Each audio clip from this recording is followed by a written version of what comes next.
Assalamualaikum warahmatullahi wabarakatuh. Waalaikumsalam warahmatullahi wabarakatuh. Selamat pagi anak-anak. Pagi Bu. Apa kabar kalian hari ini? Alhamdulillah baik Bu. Alhamdulillah. Sudah siap mengikuti mata pelajaran administrasi pajak? Siap Bu. Oke, sebelum kita memulai pelajaran, marilah kita berdoa menurut agama dan kepercayaan masing-masing. Silahkan ketua kelasnya untuk dipimpin berdoa. Untuk mengawali kegiatan pembelajaran pada hari ini, marilah kita berdoa menurut agama dan kepercayaan masing-masing. Berdoa mulai. Berdoa selesai. Ibu akan mengecek kehadiran kalian terlebih dahulu.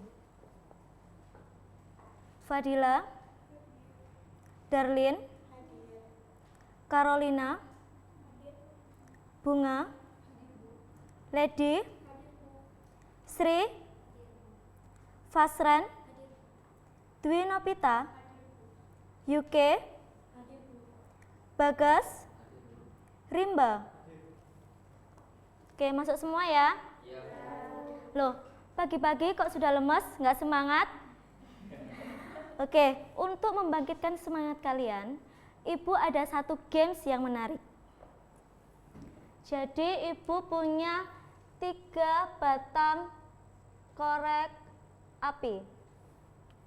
Nah, dari ketiga batang korek api ini, ubahlah menjadi angka 6 tanpa harus menambahkan atau mematahkan batang korek api tersebut. Ada yang mau mencoba? Ya, Bunga silahkan.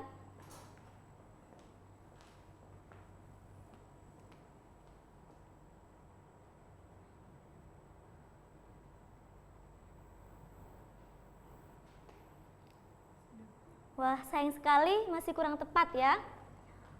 Ada yang mau mencoba lagi? Menyerah? Menyerah. Oke, kita selesaikan bersama-sama ya.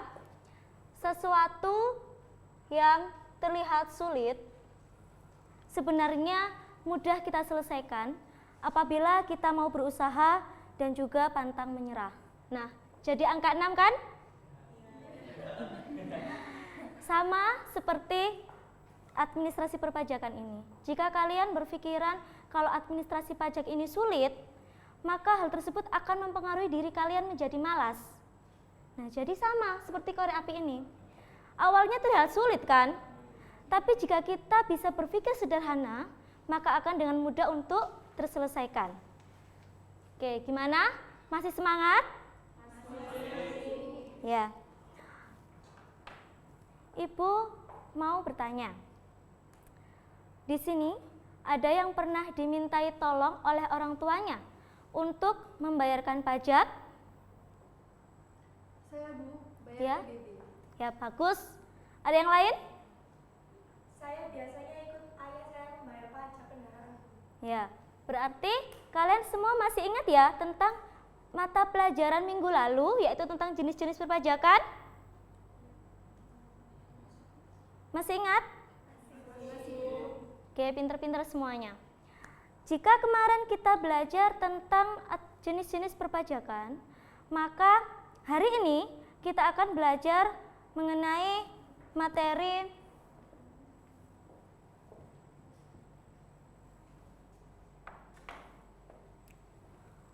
permohonan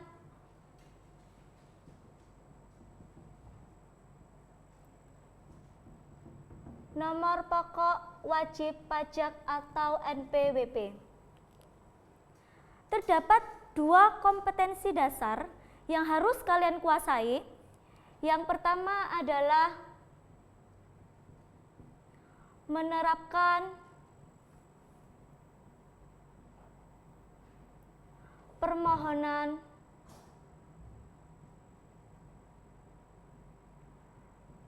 NPWP. Dan KD yang kedua adalah membuat surat permohonan NPWP. Jadi, tujuan kita mempelajari tentang KD1 menerapkan permohonan NPWP dan juga KD2 membuat surat permohonan NPWP adalah agar peserta didik mampu menerapkan permohonan NPWP dan agar peserta didik mampu membuat surat permohonan NPWP. Jadi, ada beberapa indikator yang harus kalian capai. Yang pertama yaitu definisi wajib pajak.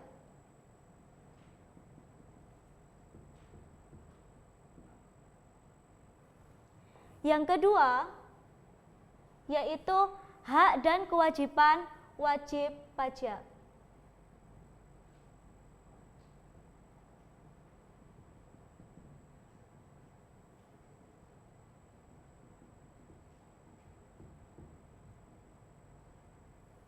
Yang ketiga yaitu tentang definisi dan fungsi NPWP. Dan yang keempat yaitu prosedur perolehan dan penghapusan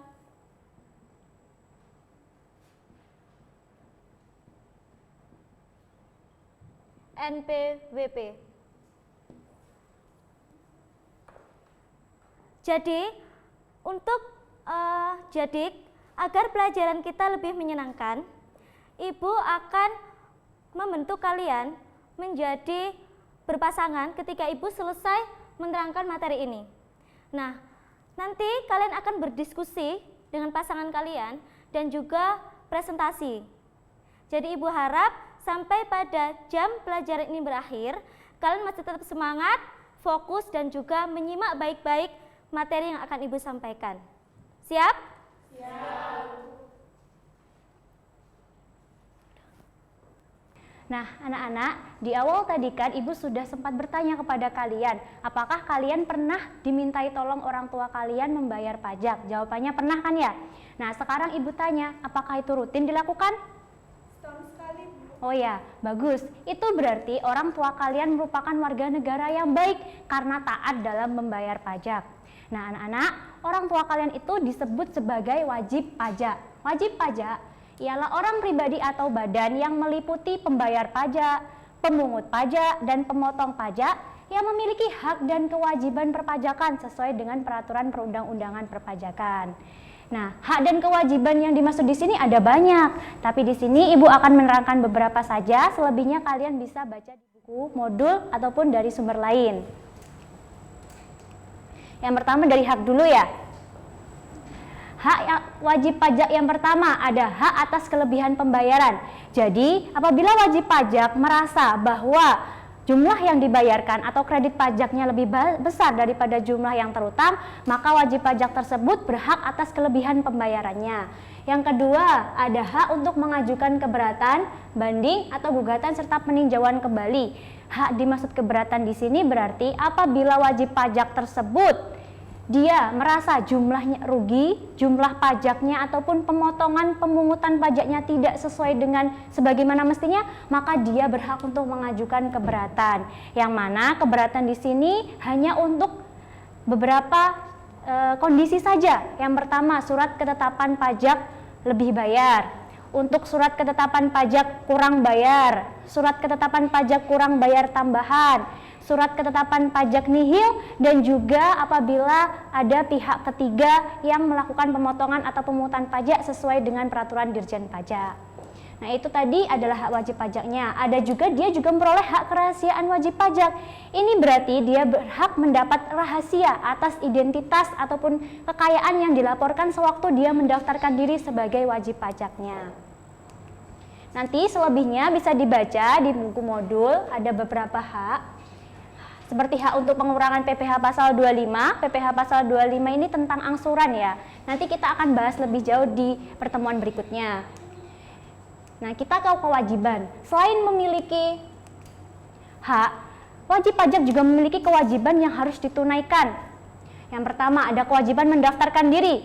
Dia mungkin orang tua kalian wajib pajak, membayar pajak, tapi belum tentu dia sudah mendaftarkan diri ke kantor Direktorat Jenderal Pajak.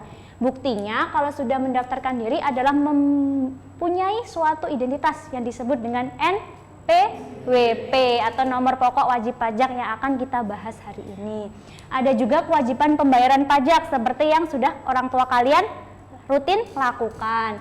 Lalu ada kewajiban pelaporan pajak dan kewajiban melakukan pembukuan. Pembukuan yang dimaksud di sini berarti wajib pajak itu harus melakukan pencatatan secara rutin untuk memperoleh informasi keuangan yang memuat antara lain apa? Harta, utang, modal, terus ada lagi penghasilan, biaya yang disusun menjadi satu menjadi laporan keuangan. Pintar, itu nanti digunakan sebagai dasar Direktorat Jenderal Pajak untuk menetapkan berapa besarnya tarif pajak yang dikenakan oleh wajib pajak, khususnya badan ya di sini ya.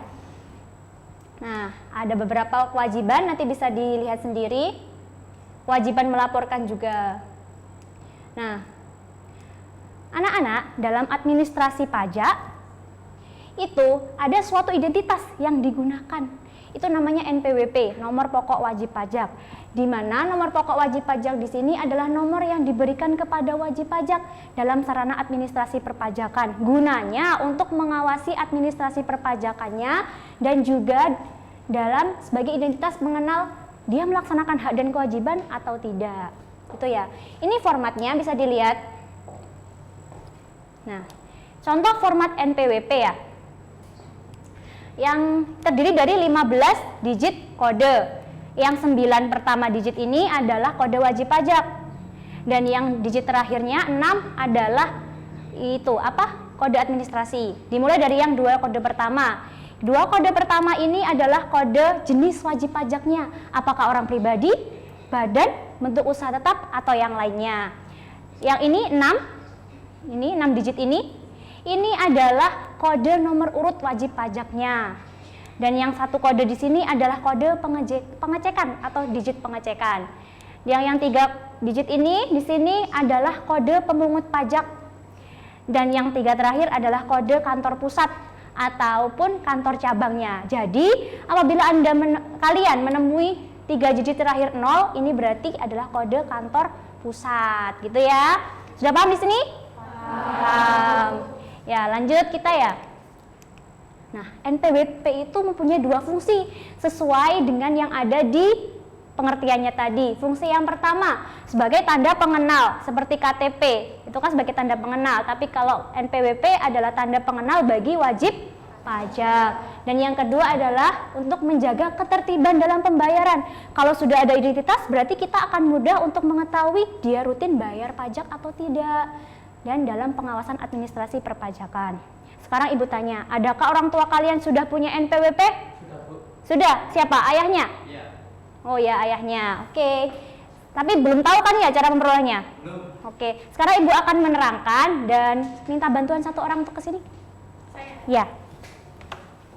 Berdiri di sini ya. Simak baik-baik di situ. Ya. Ini adalah cara alur permohonan NPWP. Yang pertama, wajib pajak datang langsung ke kantor Direktorat Jenderal Pajak untuk mengajukan permohonan sebagai wajib pajak. Yang selanjutnya, wajib pajak tersebut akan mengisi formulir permohonan wajib pajak. Tapi, dia juga harus membawa persyaratan yang dibutuhkan, seperti KTP. Itu kalau wajib pajak orang pribadi. Tapi kalau wajib pajak badan, dia juga butuh akte pendirian dan juga fotokopi milik, gitu ya. Setelah mengisi formulir, petugas akan memberikan bukti penerimaan surat sebagai bukti bahwa dia sudah mendaftarkan diri sebagai wajib pajak, dan juga dia akan mendapatkan surat keterangan terdaftar dan juga NPWP sesuai yang diminta diajukan tadi ya, ada NPWP orang pribadi dan juga NPWP badan. Setelah menerbitkan SKT dan juga NPWP, petugas kepala kantor maksud saya akan menugaskan petugas konfirmasi lapangan untuk melakukan konfirmasi lapangan terkait dengan kebenaran data. Benar apa tidak yang disampaikan oleh wajib pajak tadi. Nah, apabila tidak benar, maka kepala kantor berhak untuk mengajukan pencabutan atas yang diterbitkan tadi, SKT sama NPWP. Tapi kalau tidak juga akan berakhir seperti akan diserahkan sama saja, akan dibawa oleh wajib pajak, tidak akan ditarik. Nah, terima kasih. Nah, cukup mudah bukan ya? Mudah kan? Nah, apabila nanti ditanya oleh orang tua kalian, saudara kalian, tetangga kalian, "Dek, Nak, mudah nggak sih ngurus NPWP?" Jawabnya mudah, bagus. Dan kalian juga harus bisa menerangkan kepada mereka, oke? Oke. Nah, anak-anak, selain bisa mengajukan permohonan, kita juga bisa mengajukan penghapusan NPWP.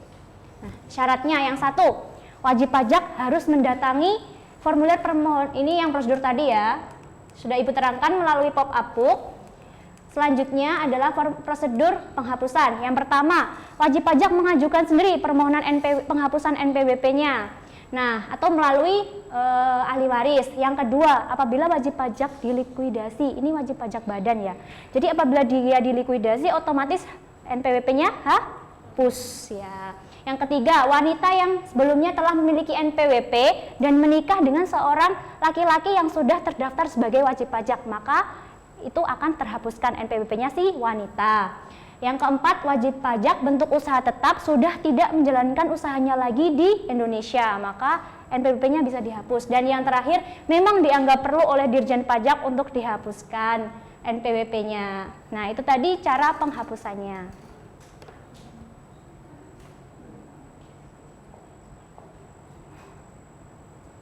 Penjelasan yang sudah Ibu sampaikan tadi, apakah masih ada yang ditanyakan?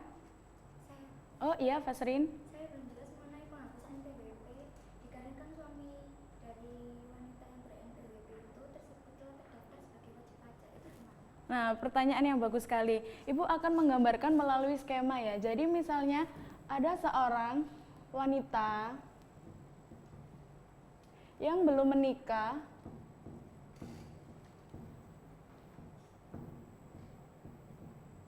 tapi sudah mempunyai NPWP. Kemudian ia menikah dengan seorang pria yang terdaftar wajib pajak. Seseorang yang terdaftar sebagai wajib pajak kan secara otomatis telah mempunyai yang namanya NPWP. Maka dari itu, pada saat terjadi pernikahan dan tidak terdapat perjanjian,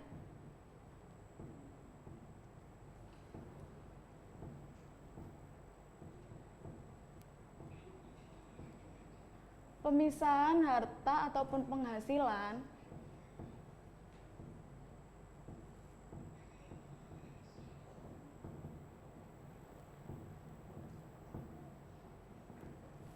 maka NPWP dari sang istri ini dapat dijadikan satu dengan NPWP sang suami.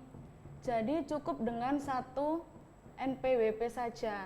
Oleh karena itu, NPWP sang istri ini dihapuskan. Seperti itu. Sudah paham? Nah, ada yang mau ditanyakan lagi?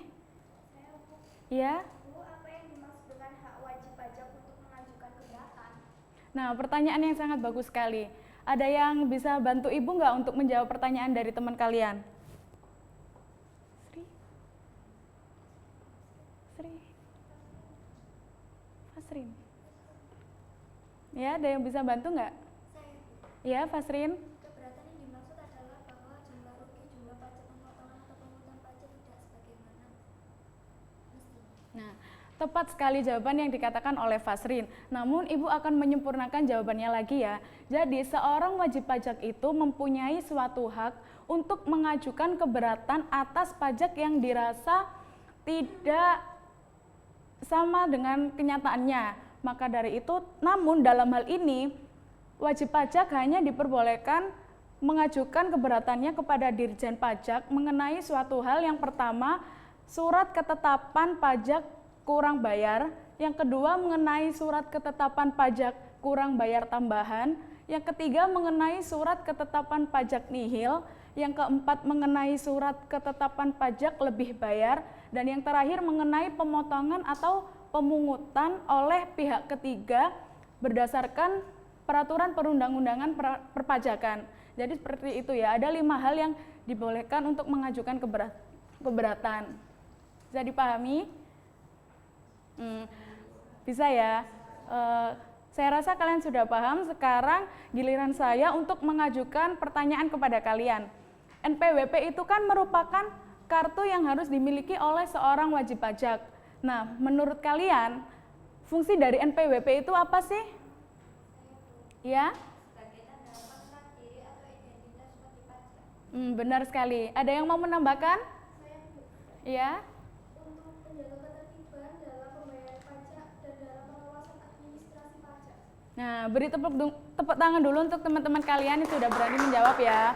Jadi benar sekali apa yang dikatakan oleh teman kalian, bahwa fungsi dari NPWP itu ada 2. Yang pertama, sebagai pengenal diri atau identitas seorang wajib pajak, dan yang kedua untuk menjaga ketertiban dalam pembayaran pajak dan dalam pengawasan administrasi perpajakan tentunya. Nah, sekarang Ibu juga mau tanya, masih ada yang ingat nggak mengenai maksud dari kode pada NPWP? Ya? NPWP itu terdiri dari 15 digit, di mana 9 digit pertama merupakan kode wajib pajak dan digit berikutnya adalah kode administrasi. Nah, benar sekali. Ibu ingatkan kembali ya. Sebentar. Kode pajak itu kan misalnya kayak gini. 07 890 123 3 335 000. 07 di sini dimaksudnya jadi apa? Kode jenis wajib pajak. Benar sekali.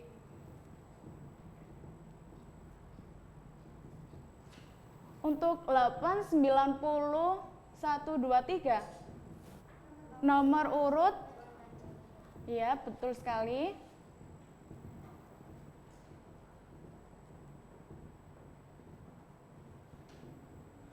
Dan angka 3 di sini sebagai ya cek digit atau kode pengecekan.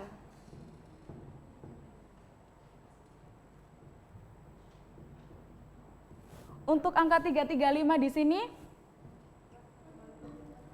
ya benar sekali, kode pemungut pajak. Dan 000 sebagai, ya tepat sekali, kode kantor pusat atau cabang.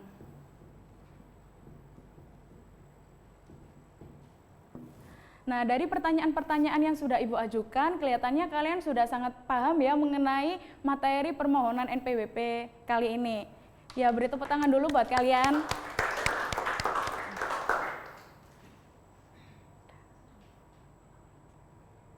Semua harus mengetahui bahwa permohonan NPWP ini bisa dilakukan melalui 2 cara ya.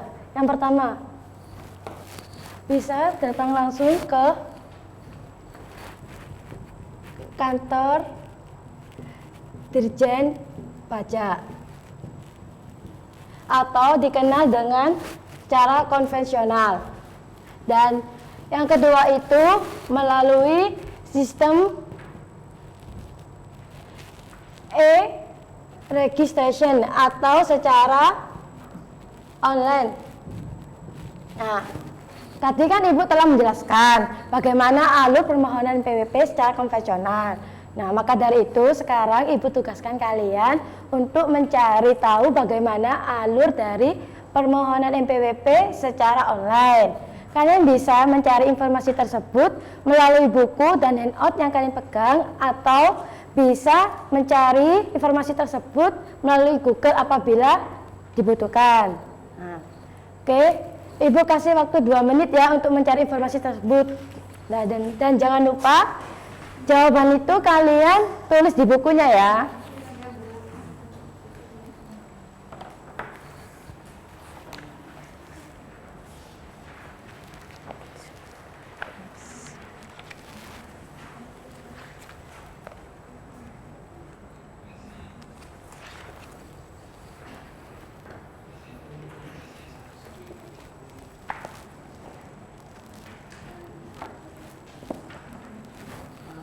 Selagi kalian masih mencari informasi, Ibu akan memberikan informasi sedikit tentang betapa pentingnya seorang warga negara memiliki NPWP. Karena ya, NPWP ini kita juga bisa menggunakan sebagai membayar pajak, dan apabila kita seorang warga negara memiliki NPWP akan dikenakan pemungutan pajak yang paling rendah, dan sedangkan apabila kita tidak memiliki NPWP akan dikenakan sanksi yang berlaku pada peraturan perundang-undangan pajak. Ya, contohnya ya, kita dapat dipenjara paling lama itu selama 6 tahun, dan parahnya lagi kita akan dikenakan 4 kali lipat hutang pajak tersebut. Dan jika kita sebagai wajib pajak negara tentang penghasilan akan dikenakan PPh pasal 21 sebesar 20% tarifnya ya. Oke.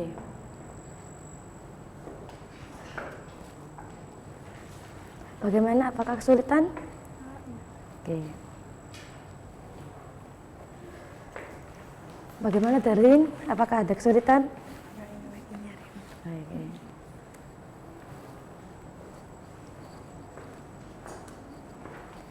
Bagaimana semuanya? Apakah sudah mendapatkan jawabannya?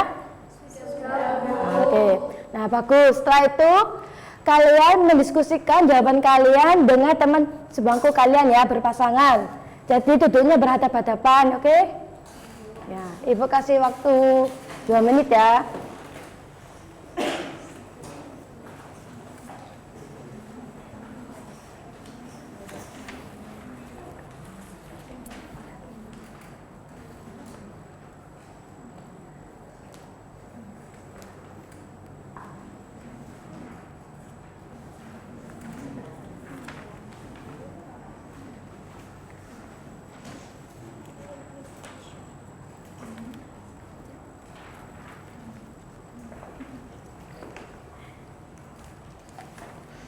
Jangan lupa juga jawabannya ditulis ya.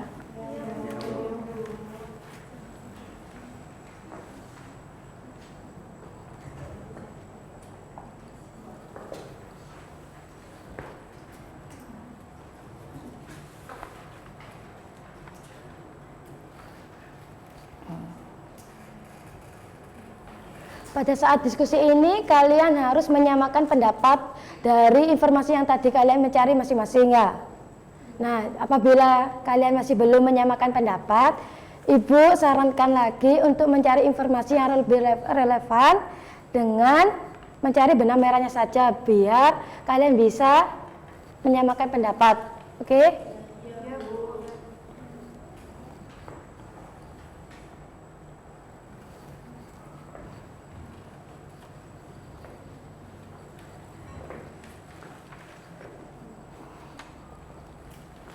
Bagaimana Yuki? Sudah?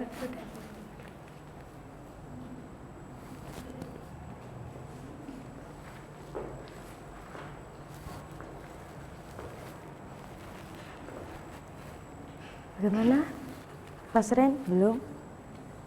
Belum Bu, masih Iya. nyari. Ya.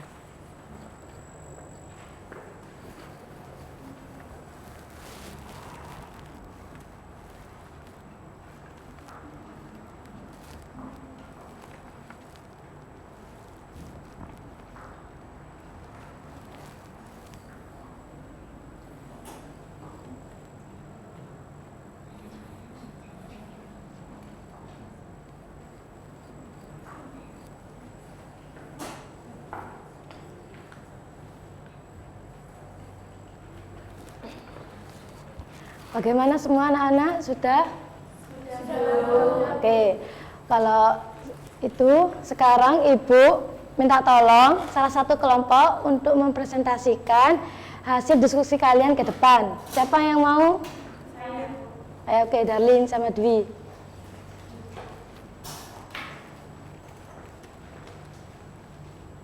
Silakan. Perkenalkan, nama saya Darlin. Sama saya Dwi. Kami di sini akan memaparkan hasil diskusi kami tentang alur permohonan NPWP secara online atau melalui e-registration. Jadi, jalur permohonan NPWP secara online dapat dilakukan dengan langkah-langkah sebagai berikut, yakni 1. wajib pajak tersebut termasuk wajib pajak orang pribadi, pengusaha tertentu dapat mengajukan permohonan untuk memperoleh NPWP melalui sistem e-registration. Yang kedua, permohonan pendaftaran NPWP dilakukan dengan cara mengisi formulir permohonan pendaftaran wajib pajak pada sistem e-registration. 3. Wajib pajak dapat mencetak sendiri formulir pendaftaran wajib pajak serta SKTS yang diterbitkan dari sistem e-registration. 4. SKTS berlaku terhitung sejak pendaftaran melalui sistem e-registration dilakukan sampai dengan diterbitkan SKT oleh KPP tempat wajib pajak terdaftar. 5. SKTS hanya berlaku untuk pembayaran, pemotongan, dan pemungutan pajak oleh pihak lain serta tidak dapat dipergunakan untuk melakukan kegiatan di luar bidang perpajakan. Sekian pemaparan dari kami. Wassalamualaikum warahmatullahi wabarakatuh. Waalaikumsalam warahmatullahi wabarakatuh. Oke, tepuk tangan buat teman kalian Dewi sama Darlin. Apakah ada yang kurang setuju atau menambahkan pendapat tentang pemaparan teman kalian barusan?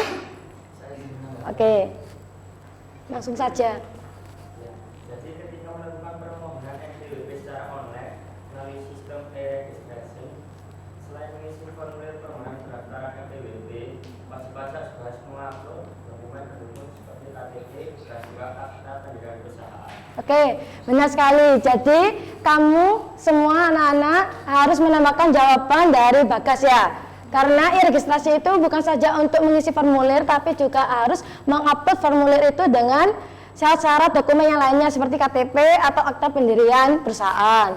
Oke, pada kali ini Ibu akan menyimpulkan hasil diskusi pada materi hari ini. Tolong dengarkan baik-baik ya.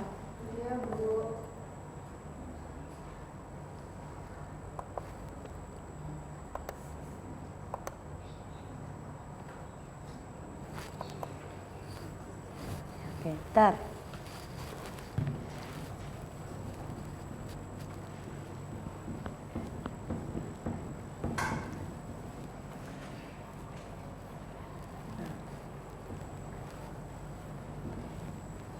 Sini Ibu akan menjelaskan tentang alur permohonan NPWP secara online ya. Nah, sedangkan wajib pajak pribadi ataupun badan juga harus melengkapi dokumennya. Jika wajib pajak pribadi, yang pertama kita harus menyiapkan fotokopi KTP, dan yang kedua yaitu formulir pendaftaran NPWP.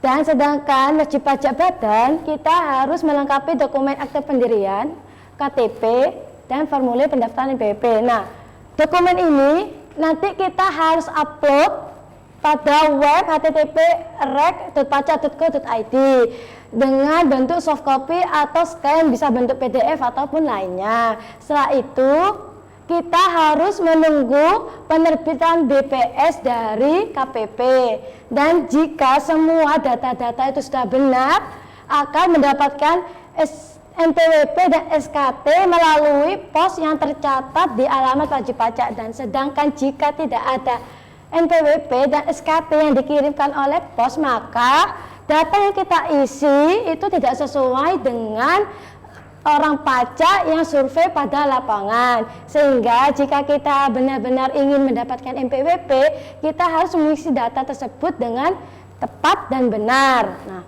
karena kita ya seorang wajib pajak negara yang baik itu kita harus taat membayar pajak, karena pendapatan pajak itu merupakan suatu acuan untuk negara membentuk suatu APBN, dan semua kegiatan yang ada di negara ini merupakan salah satu sumbangan dari pendapatan pajak. Nah, sebesar 70% itu didapat oleh pendapatan dari pajak. Jadi kita nanti, atau kalian semua udah punya pekerjaan, kalian harus membuat NPWP ya, agar tidak terkena sanksi dari peraturan pajak yang berlaku. Dan NPWP ini bisa dikatakan berlaku seumur hidup, tetapi wajib pajak pribadi bisa menghapus NPWP-nya jika data-data yang diisi telah tidak sesuai dengan data-data yang tidak berlaku, seperti persyaratan objektif atau subjektif berdasarkan ketentuan peraturan perundang-undangan pajak, sehingga kita harus perlu menghapus agar kita tidak double untuk membayar pajak tersebut. Paham semuanya? Oke.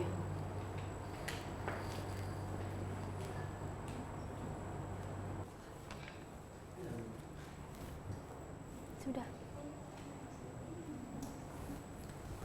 Di sini.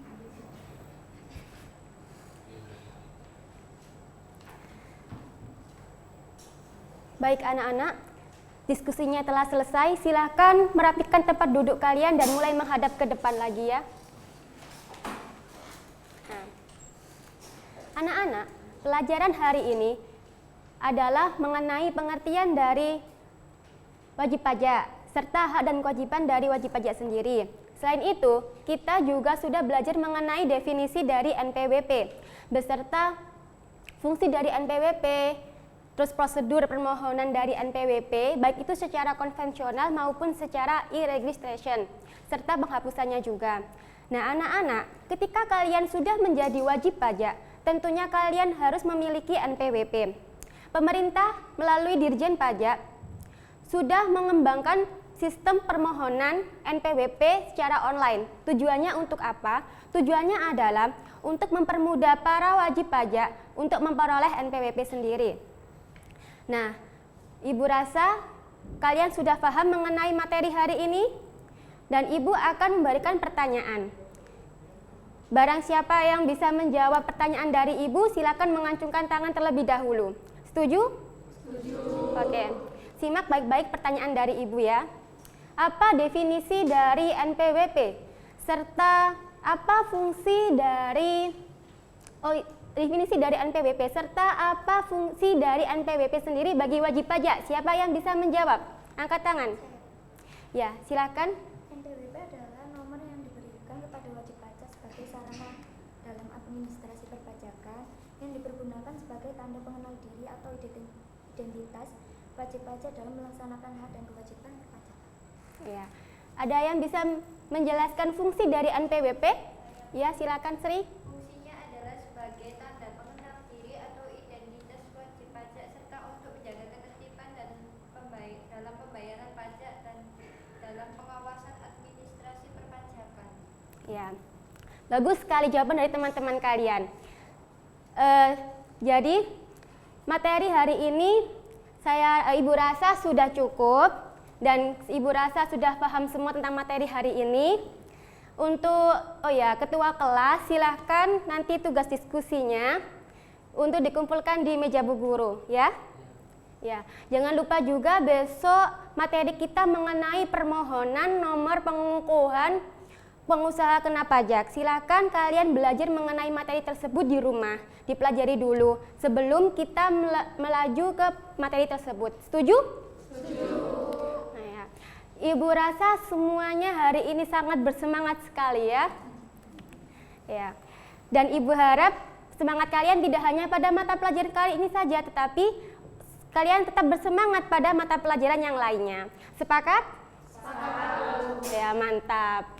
Oke, Ibu rasa waktu kita sudah habis. Silakan ketua kelas untuk memimpin doa.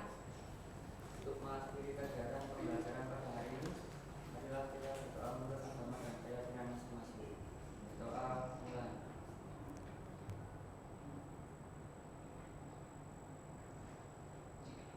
Doa selesai.